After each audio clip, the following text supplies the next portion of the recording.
You ever get that feeling, where like some performers, some big names, they sort of get stuck in our heads a certain way? Oh, absolutely, yeah. Like we remember that one big hit song or that unforgettable role, but like the whole rest of their story, all the other stuff they did, it's kind of fuzzy. Yeah, like a snapshot in time. Exactly, like a time capsule. And it got me thinking about Mitzi Gaynor because you mentioned wanting to dig deeper than, just South Pacific. Oh, for sure. There's so much more to her. Okay, so full disclosure, before we started prepping for this, South Pacific was kind of it for me too. But wow, talk about a life. Right.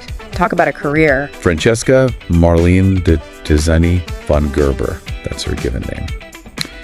And she starts performing at, get this, 4 years old. 4.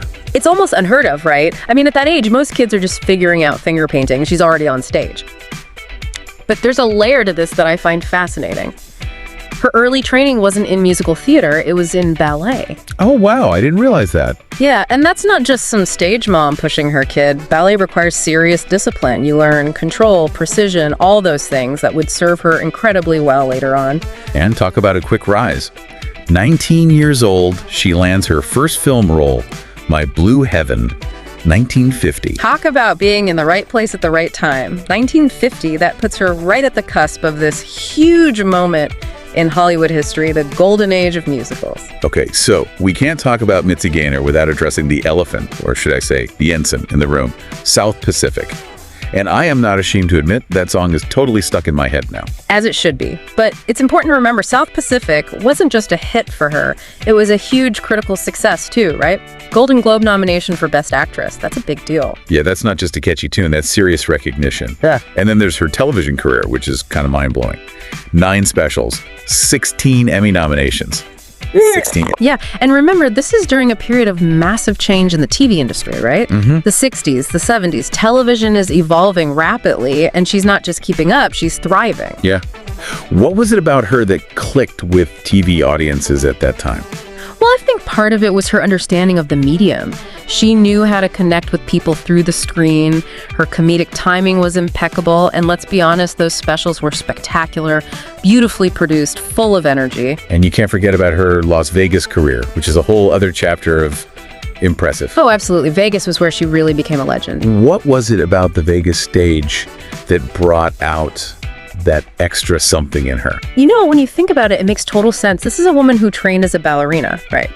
So she brings that athleticism, that grace to the stage. She's dancing, she's singing, she's telling stories. She's got this incredible stamina. It's really amazing when you look at this whirlwind career, her dedication to her craft, and think she also had this whole other life, a personal life, a long marriage, over 50 years.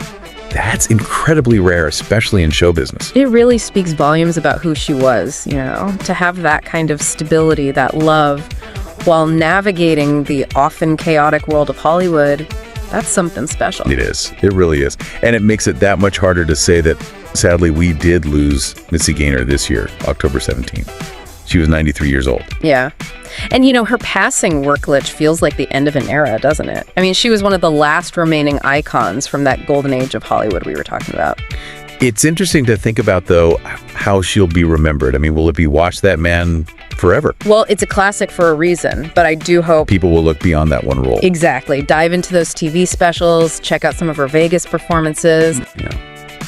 That's what this deep dive is all about. Yeah. Getting beyond those highlight reels and really discovering the full scope of her incredible career. So, to everyone listening, I hope you'll do just that. Explore, discover, and celebrate the one and only Mitzi Gaynor.